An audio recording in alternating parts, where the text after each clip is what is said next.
सभी जानते हैं कि पृथ्वी के सबसे शक्तिशाली राक्षस रावण से लड़ने के लिए भगवान श्री राम ने वानर सेना बनाई थी, क्योंकि वनवासी संकल्प के कारण अपनी या अन्य किसी राजा की सेना का उपयोग नहीं कर सकते थे।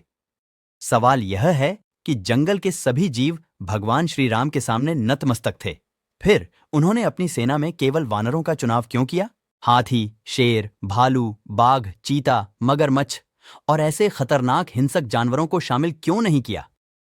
अपने प्रश्न के उत्तर की तलाश करने के लिए आपको बंदरों के बारे में कुछ खास बातें जानना चाहिए। जैसे वानरों के गाल के भीतर थैली नुमा संरचना होती है, जहां वे खाना भरकर रख लेते हैं और उसे बाद में आराम से चबाकर खाते हैं।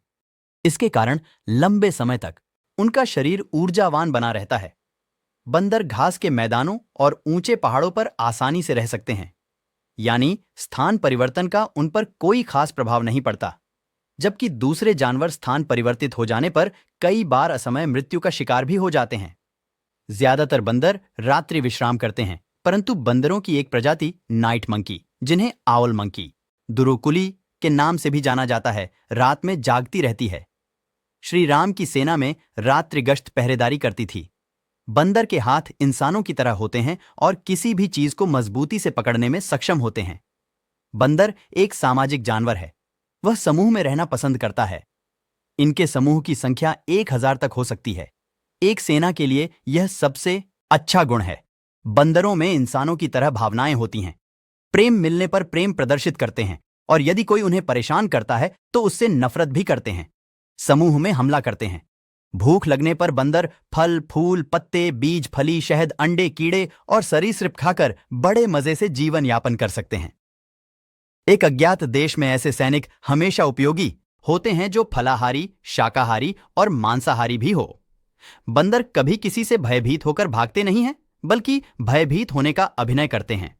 इस प्रकार अपने शत्रु को लापरवाह कर देते हैं और मौका पाते ही हमला करते हैं। सबसे खास बात यह है कि बंदर नकलची भी होते हैं। रावण की सेना से लड़ने के लिए यह गुण काफी अच्छा था। श्री राम के सेनापतियों को नहीं पता था कि रावण की सेना में सैनिक किस प्रकार की युद्ध कला का उपयोग करेंगे। वानर सेना के कारण इस बात की चिंता नहीं थी। युद्ध के दौरान रावण की सेना ने जैसा हमला किया, श्री राम की वानर सेना ने वैसा ही जवाब दिया। इसके कारण रावण के राक्षस कंफ्यूज हो गए और रावण की सेना में कई बार भगदड़ मची। रावण के गुप्तचर ने 18 सालन ताल हजार तो सेनापतियों की संख्या बताया था। इसके अलावा असंख्य बंदर थे। ये सब वानर बल में सुग्रीव के समान हैं और इनके जैसे करोड़ों हैं। श्री राम जी की कृपा से उनमें अतुलनीय बल है। वे तीनों लोगों को तृण के समान समझते हैं। रावण की सेना के खिलाफ यह वानर सेना काफी ज्यादा बहादुरी से लड़ी।